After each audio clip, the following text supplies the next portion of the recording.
ውድ ቻናላችን ቤተሰቦች እንኳን ወደ ቻናላችን በደና መጣችሁ። አሁን በተጠናቀቀው ጨዋታ እንግዲህ ሊቨርፑል ሌስተር ሲቲን በኪንግ ፓወር 1-2 በሆነው ውጤት ማሸነፍ ችሏል። ትሬንት አሌክሳንደር-አርኖልድ 76ኛው ደቂቃ ላይ ባስቆጠራት ብቸኛ ግብ በዚህ መሰረት እንግዲህ ሊቨርፑል ዋንጫውን ለማንሳት እንግዲህ አንድ ስቴፕ ጠጋ ማለት ችሏል ማለት ነው። በዚህ ጨዋታ ዙሪያ እንግዲህ የተመለከትኩትን ነገር ይዤላችሁ መጥቻለሁ። እናንተስ በጨዋታው ዙሪያ ምን አያችሁ? ምን ተመለከታችሁ? ለእናንተስ የጨዋታው ኮከብ ማን ነበር የሚለውን ነገር እዚሁ ኮሜንት ሴክሽን ላይ በመጻፍ አሳውቁኝ። ሰብስክራይብ ላይክ ሼርም ያደረጋችሁ ቻናሉ ቤተሰብ እንድትሆኑ በአክብሮት እጠይቃለሁ። አሁን በቀጥታ እንግዲህ ወደ ጨዋታው እንገባለን። ይህ ጨዋታ እንግዲህ በሊቨርፑልና በሌስተር መካከል የተደረገው ጨዋታ እንግዲህ ምሽት 12 ሰዓት ተኩል ላይ በእኛ ሰዓት አቆጣጠር የጀመረ ጨዋታ ነበር። ይህንን ጨዋታ እንግዲህ ከሁለት አንግል መመልከት እንችላለን። አንደኛው ከውጤት አንግል እንመለከተዋለን፣ ሌላኛው ደግሞ ከፐርፎርማንስ አንግል መመልከት እንችላለን። ከውጤት አንግል ከተመለከትነው እንግዲህ ሊቨርፑል ይህንን ጨዋታ ማሸነፍ ችሏል በትሬንት አሌክሳንደር-አርኖልድ ጎል ታግዞ ማለት ነው። ይህም እንግዲህ ዋንጫውን ለማንሳት የበለጠ መቅረብ ችሏል።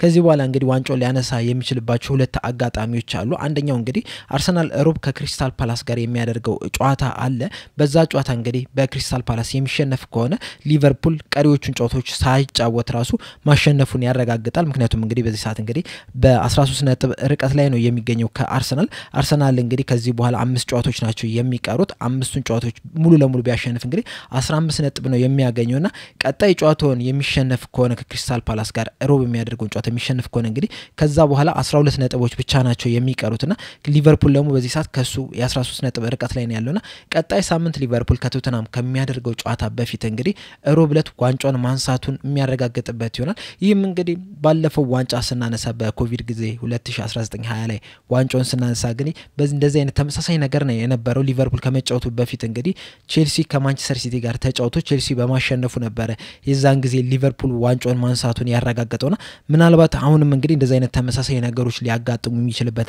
ቻንስ አለ። ይበልጥ ያንን ጊዜ የሚያስታውሰን ደግሞ ምንድነው ተጫዋቾቹ እንግዲህ አንድ ላይ ሰብሰብ ብለው ነበር ያዩት። ከዛ በኋላም እንግዲህ ቪዲዮ ለቀው ነበር ቼልሲ ማንቸስተር ሲቲን በሚያሸንፍበት ሰዓት ማለት ነው። ተጫዋቾቹም እንግዲህ ሲጨፍሩ ተመልክተናቸዋል። አሰልጣኝ የርገን ክሎፕም እንግዲህ እስከ ማልቀስ ድረስ የደረሰ ደስታን ሲደሰቱ ተመልክተናቸዋልና በጣም የምናስታውሰው ጊዜ የነበረ ነውና ምናልባትም አሁንም እንግዲህ እንደዚህ አይነት ተመሳሳይ ነገሮች ሊያጋጥሙ ይችላሉ። ነገር ግን አርሰናል ከክሪስታል ፓላስ ጋር የሚያደርጉት ጨዋታ ካሸነፈ ደግሞ ሊቨርፑል ከቶተንሃም ጋር የሚያደርጉት ጨዋታ አለ ቀጣይ በአንፊልድ ማለት ነው። በዛ ጨዋታ እንግዲህ ሊቨርፑል ቶተንሃምን የሚያሸንፍ ከሆነ ዋንጫውን ማንሳቱን የሚያረጋግጥበት ይሆናል ማለት ነው። በጣም ቀርበናል። ከዚህ በኋላ እንግዲህ ትንሽ ነጥቦችን ብቻ ነው የሚያስፈልገው። የአርሰናል 2 ነጥብ መጣል ወይም ደግሞ የሊቨርፑል እንግዲህ አንድን ጨዋታ ማሸነፍ ብቻ ነው የሚቀረንና ዋንጫውን ለማንሳት እንግዲህ በጣም ተጠግተናል። ይህ ነገር እንግዲህ በጣም ትልቅ የሚባል ነው። እንደውም ደጋፊዎቹ እንግዲህ ወደ ስቴዲየም ይዘውት የገቡት አንድ ባነር ነበር። ይሄ ምንድነው ሁሉ ጊዜ 19 ላይ አንቀርም የሚል ነውና አሁን ስናሸንፍ እንግዲህ ወደ 20 የምንገባ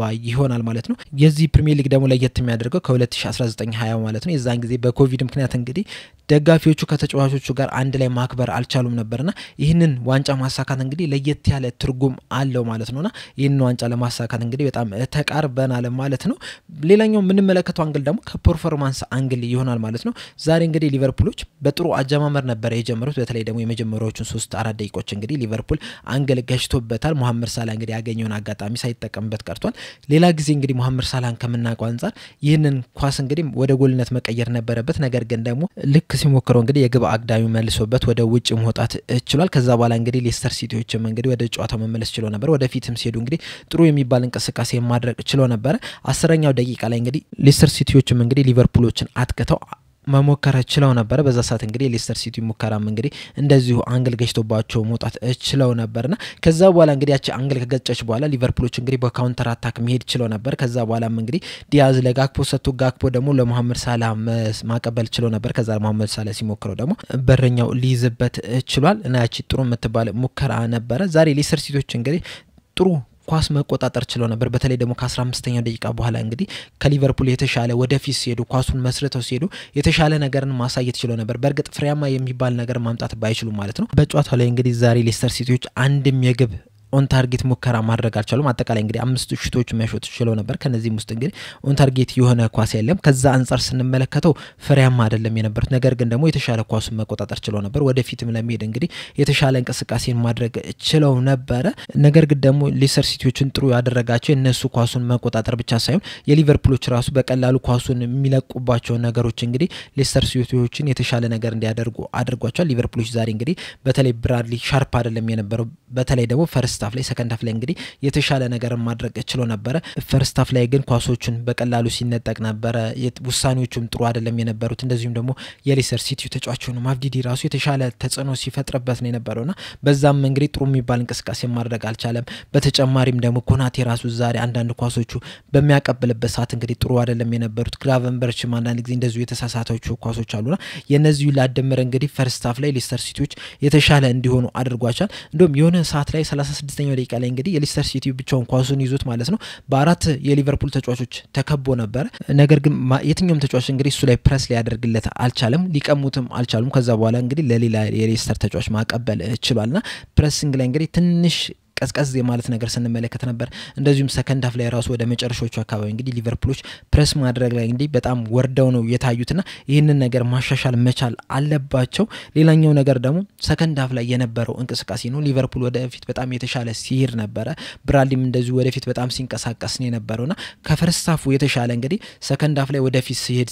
ተመልክተናል ኦቨርላፕና አንደርላፕ ያደረገ ሲንቀሳቀስ ተመልክተናል በዛ በሚያደርግበት ሰዓት እንግዲህ ለሙሐመድ ሳላህ ደግሞ የተሻለ ክፍት ቦታን ሲፈጥር ነበርና የተለያዩ ሙከራዎችን ማድረግ ችሎ ነበር ክሮሶችን ማድረግ ችሎ ነበር ነገር ግን ዛሬ ሊቨርፑሎች አባካኝ ሆኖ ነበር ያመሹት ያገኙዋቸውን ኳሶች ሲጠቀሙ አይደለም የነበሩት እንደዚሁም ደግሞ የተሻለ ውሳኔዎችንም ሲያደርጉ አልተመለከተንም ጋክፖ ከነዚህ ውስጥ መካከል አንደኛው የሚጠራው ተጫዋች ነው እንደዚሁም ደግሞ ጆታ ራሱ ተቀይሮ ከገባ በኋላ እንግዲህ ሁለት ኳሶችን ማግኘት ችሎ ነበር ሁለቱን ኳሶች እንግዲህ በቴስታ ሌላ ጊዜ የሚያስቆጥራቸውን ኳሶች እንግዲህ ዛሬ አልተጠቀመባቸውም ዲያዝንም ስንመለከተው እንግዲህ እንደውም ፈርስት ሃፍ ላይ የተሻለ የነበረው ሰከንድ ሃፍ ላይ መጀመሪያው አካባቢ ጥሩ መንቀሳቀስ ችሎ ነበር ነገር ግን ከ9 ቁጥር ቦታ ላይ እንግዲህ ወደ ክንፍ በሚወጣበት ሰዓት ግን እንደመጀመሪያው ጥሩ እንቅስቃሴ ማድረግ አልቻለም ነበርና ትንሽ ቀዝቀዝ ብሎብኝ ነው የተመለከትኩትኝ እንደዚሁም የተለያዩ ኳሶችን ሙሐመድ ሳላህ ክሮስ ያደርግ ነበር እነዛን ኳሶች አልተጠቀሙምና ያንን ነገር እንግዲህ ሊቨርፑሎች ማስተካከል መቻል አለባቸው ሌላኛው ሊያስተካክሉት የሚገባና በጣም ትኩረት ሊሰጡት የሚገባው ነገር ደግሞ ከሎ ብሎክ ቲም ጋር በሚጫወቱበት ሰዓት ነው ዛሬ ሌስተር ሲቲዎች እንግዲህ ጥቅጥቅ ብለው ነበር ሲከላከሉ የነበሩት በጣም በሎ ብሎክ ነበር ሲከላከሉ የነበሩትና እስከ 76ኛው ደቂቃ ያቺ ጎል እስከምትቆጠርበት ሰዓት እንግዲህ ጥቅጥቅ ብለው ሲከላከሉ ነበርና ሊቨርፑሎች ያንን ነገር እንዴት ነው የምናስከፍተው የሚለውን ነገር እንግዲህ ማሰብ መቻል አለባቸው በጣም ነው እየተቸገርን ያለነው ዘንድሮ እንግዲህ አብዛኛው ጨዋታዎችን ስንቸገር የነበረው እንግዲህ በተለይ ጎል ማስቆጠር ላይ ከእንደነዚህ አይነት ሎ ብሎክ ከሚጫወት ቲም ጋር ሲሆን ነው ዛሬ ሌስተር ሲቲን ግን 19ኛ ደረጃ ላይ ነው የተቀመጡት ዛሬ እንደውም መውረዱንም ማረጋገጥ ይችላልና በየጨዋታው እንግዲህ ጎል የሚቆጠርበት ቲም ነው አሁን ያለፉትን ጥቂት ጨዋታዎች ራሱ በመንመለከትበት ሰዓት እንግዲህ ያለፉትን 8 ጨዋታዎች እንግዲህ ሁሉም ላይ ጎል ተቆጥሮበታል የመጨረሻዎቹን ስንመለከት ከብራይተን ጋር 2 ጎል ተቆጥሮበታል ከኒውካስል ጋር 3 ጎል ከሲቲ ጋር 2 ጎል ከዩናይትድ ጋር 2 ጎል ከቼልሲ ጋር 1 ጎል ከዌስትሃም ጋር 2 ጎል ከብሬንትፎርድ ጋር 4 ጎል ከአርሰናል ጋር 2 ጎል ከዩናይትድ ጋር 2 ጎል ከኤቨርተን ጋር 2 ጎል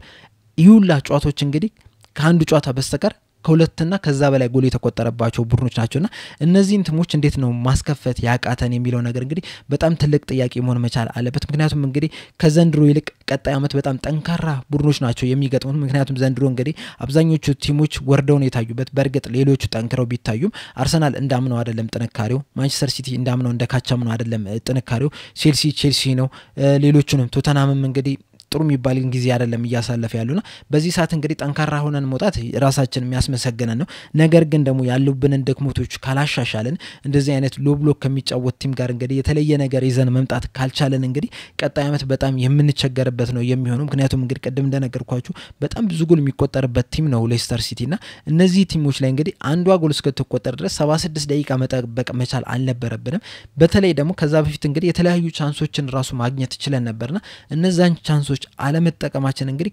በርግጥ ያሁኑ ያለቀ ነው ነገር ግን ለሚመጡት አመታት እንግዲህ በጣም ትልቅ ዋጋ የሚያስከፍለን የሚሆነው ዘንድሮ ራሱ ያርሰናል መውረድ ነው እንጂ ያለፉትን ጨዋታዎች እኮ ብንመለከት ራሱ እኮ በጣም ነጥብ እየጣለን ነው የምንገኘው በርግጥ በዚህ ሲዝን ሁለት ጊዜ ብቻ ነው የተሸነፈው ነገር ግን ደግሞ አቻ ወጣናቸውን ጨዋታዎች ብንመለከት እንግዲህ 7 ጨዋታዎችን አቻ መውጣት ይችላልናል በተለይ ደግሞ አርሰናሎች እንግዲህ ከሊቨርፑል ጋር ያላቸውን የነጥብ ልዩነት እንግዲህ የሚያጠብባቸውን ጊዜያቶች ላይ አለመጠቀማቸው ነው እንጂ በጣም መጥበብ የሚችልበት ሁኔታዎች ተፈጥረውላቸው ነበር ከዚህ በፊት እንግዲህ ከኤቨርተን ጋር ነጥብ ጥለን ወጥተናል ከዛ በኋላም ደግሞ በጥቂት ጊዜያቶች እንግዲህ